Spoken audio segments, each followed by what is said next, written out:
Thanks to our spectacular band and spirit teams for a great job, and for all you do to support our Falcon teams. You help make each and every game a memorable experience and keep Falcon's spirit burning bright.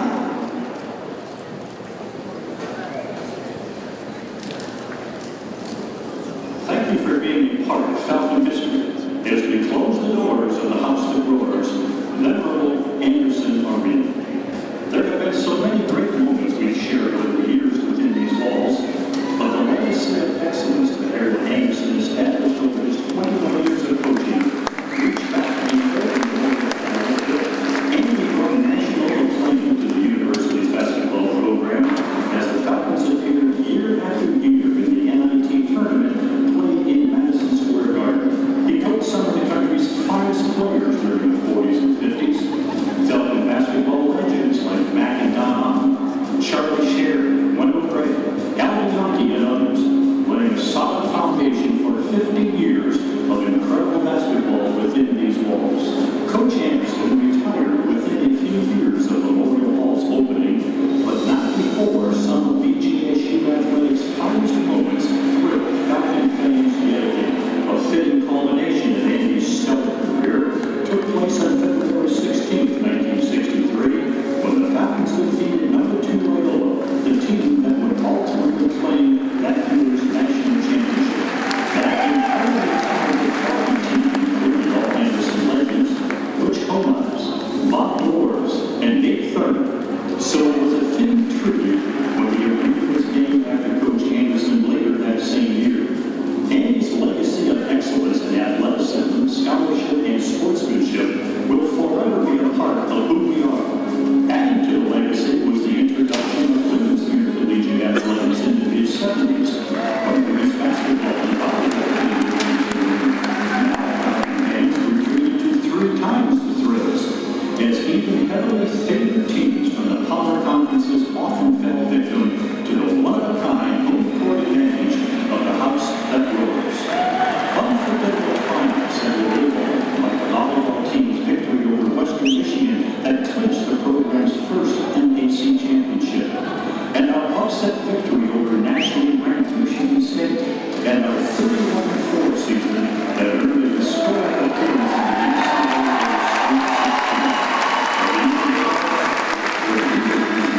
teams and fans that loved this building since it opened in 1960 is the electricity generated by the own collective energy. That would be you and me, after all. We are BG. So as we bid a fond farewell to this venerable arena where we shared so many great moments, we realize that the essence and the greatness of the house that roars goes with us to the Stroh Center. It's a legacy that's embodied by our current student athletes and all the award winners who have shown us what it means to be a true Falcon. And no group exemplifies the Anderson legacy of excellence in athleticism, scholarship, and sportsmanship better than our 3 all-Anderson teams. Nate Thurmond and Chris Tull, Howard Philmars and Jim Hopkins, Walt Podkowski and Stephanie Poe,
Haley and Fran Bolton, John Weiner and Jackie Clark, Jim Martinelli and Denise Manuel, David Dockett and Keith Carter, Louis Ford and Kirby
Good afternoon, everyone. I'm Carol Cartwright, BGSU's president. It's great to be here this afternoon with Falcon great Nate Thurmond, with the All-Anderson team, with Athletics Director Greg Christopher, and with all of you as we close the doors of the house that roars.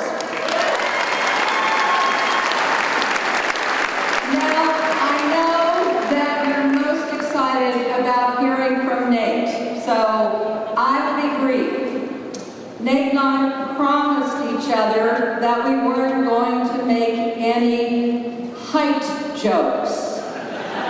But come on.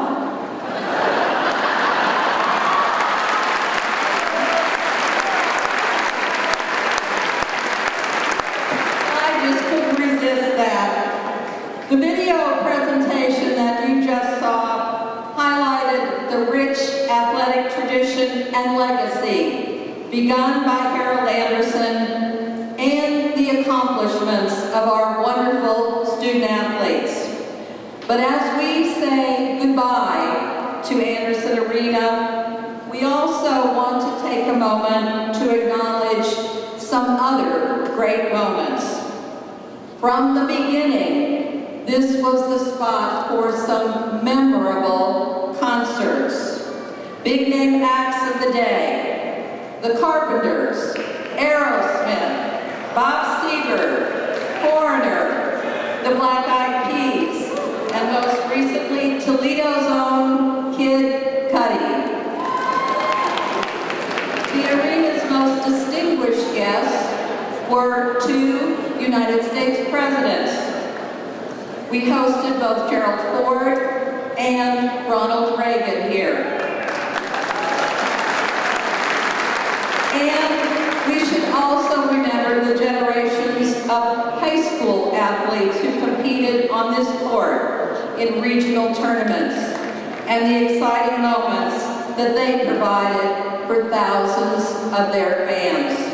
But beyond the presidential visits, the concerts, and the championships, we also remember today the triumphs of tens of thousands of young people who culminated one of the most fulfilling and hard-fought accomplishments of their lives right here as they walked across the stage in cap and gown receive their BGSU degrees.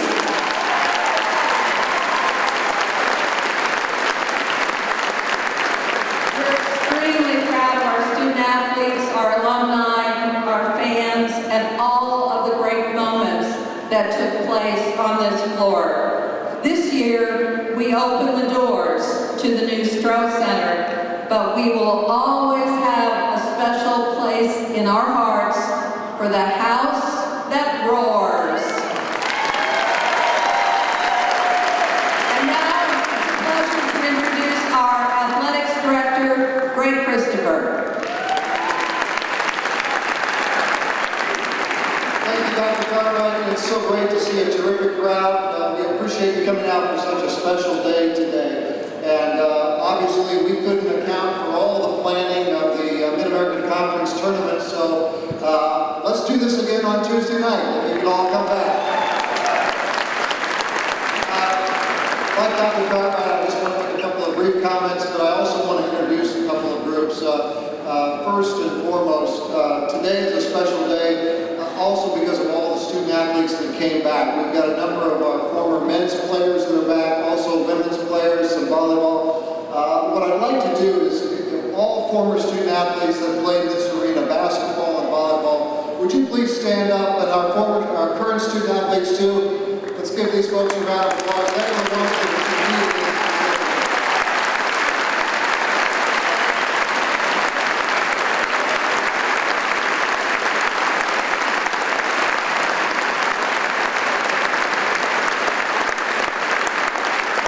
Thanks everyone for making, again, the effort to come back for this final game.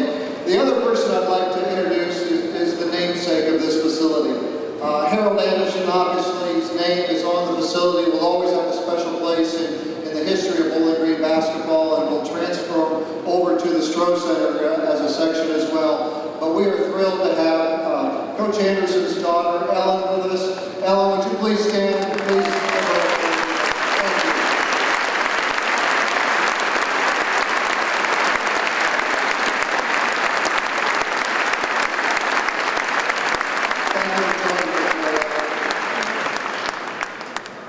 Folks that know me understand that I like my numbers, and I think I want to pause here and just throw some numbers at you because they do help tell the story of today in some ways. If I did my math right on the leap years, this building opened with its first game against Hillsdale 22,374 days ago. You are part of about 2.5 million fans that have come through the doors for various games here. We've had almost 1,000 different victories capped off by today, guys. Congratulations.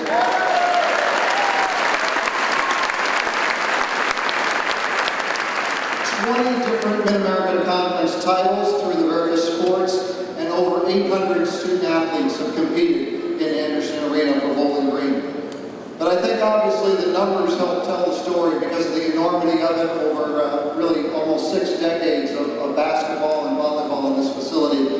But obviously it's a lot more than just numbers. I talk often about the journey that is college athletics, and there's no doubt that what we do is very much a journey, but it's also very much about people and very much about moments. And today is one of those special moments, and there have been some great moments in Bowling Green volleyball and basketball history in here, whether it's hosting the NCAA tournament, the Sweet 16 run of the women just a few years ago, or the great upsets of Loyola, Michigan State, and so on. But we are so proud of our student athletes today. We are so proud of the former athletes that came back. We appreciate everything that you have all done to help us be part of this journey, part of the special moment that we are here today in closing down Anderson Arena. So with that, it is my pleasure to introduce probably one of the greatest student athletes ever to wear the Bowling Green uniform. He needs no introduction, but one of the greatest basketball players really in the history of this game in this country, not only at the college level, but at the NBA level. Please welcome back Nate Thurmond.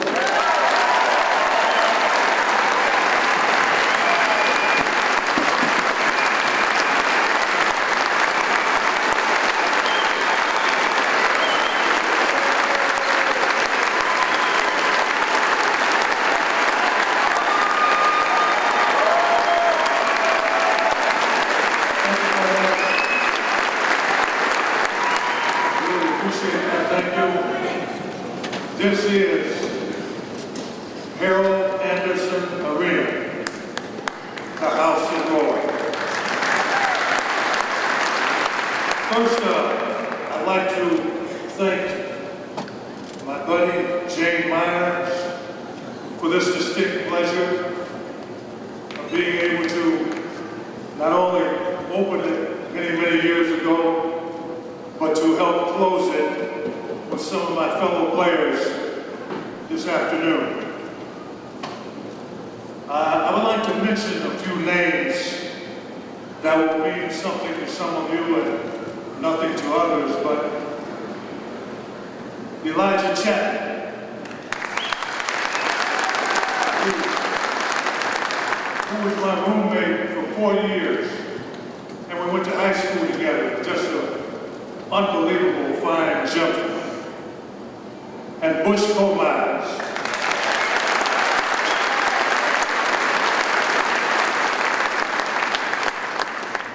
Those two gentlemen were very, very instrumental in making the house roar.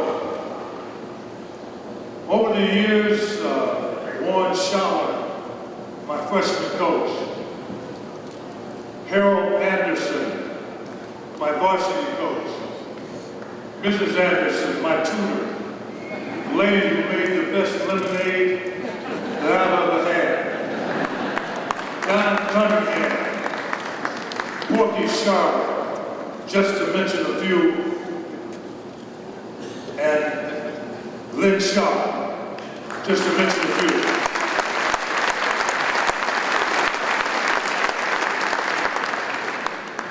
It didn't start here, but it blossomed here. In 1959, I was a 6'7" skinny kid from Akron, Ohio, with potential. And it was nurtured here. We were dominant. Elijah Chapman, Wavy Jr., Gomez, Dwars, Reynolds. We were dominant. We were 15-3 as freshmen, and we demolished the varsity that year.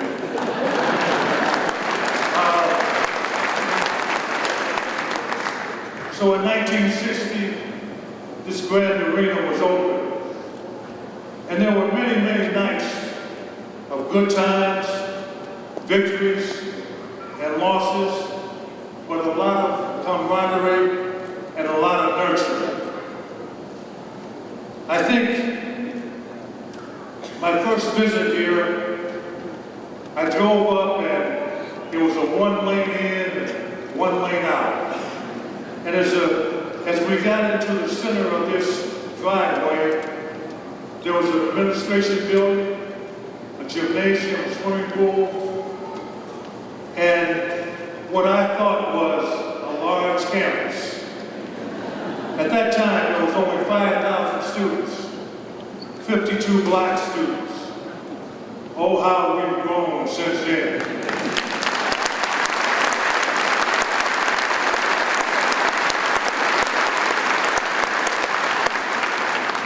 I think that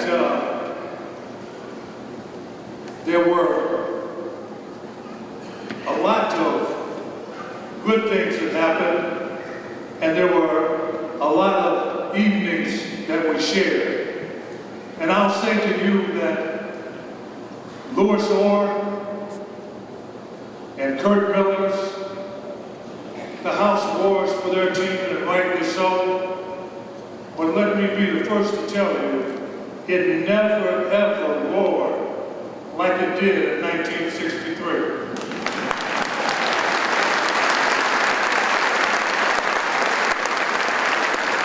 Moreover, Chicago was the #2 ranked team in the country. And they came into this house. I'm getting chills. The arena was packed to the gills. I found out later that the fire marshal said, no more. There was standing room only. The bleachers were shaking. And by the time that they got through playing Indi Zumba, I could have played against Will Chamberlain. We beat Laurel that night, and everybody in the gym knew what was going on because it wasn't even close. So it would every basket, the house more and more and more and more. It was a delightful evening that I will never forget, along with other memories here at BG. I picked the right school.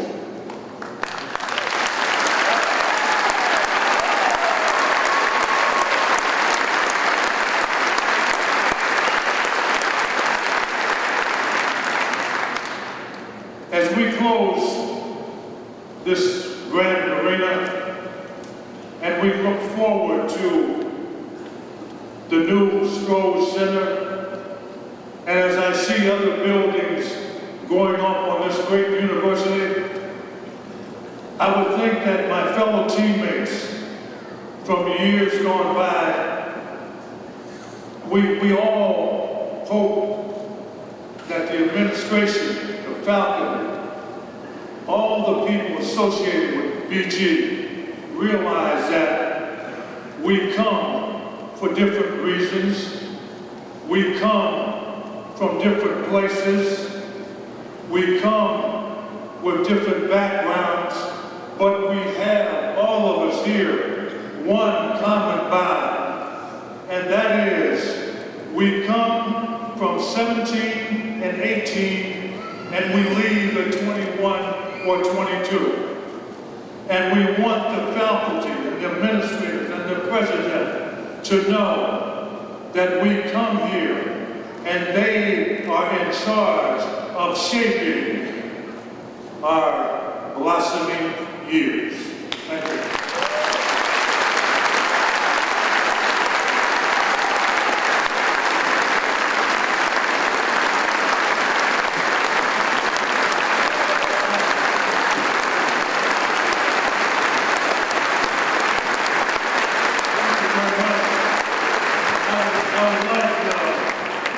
Dr. Cartwright, the All-Anderson team, Ellen Anderson, and all BG players from years gone by to please join us here. Thank you.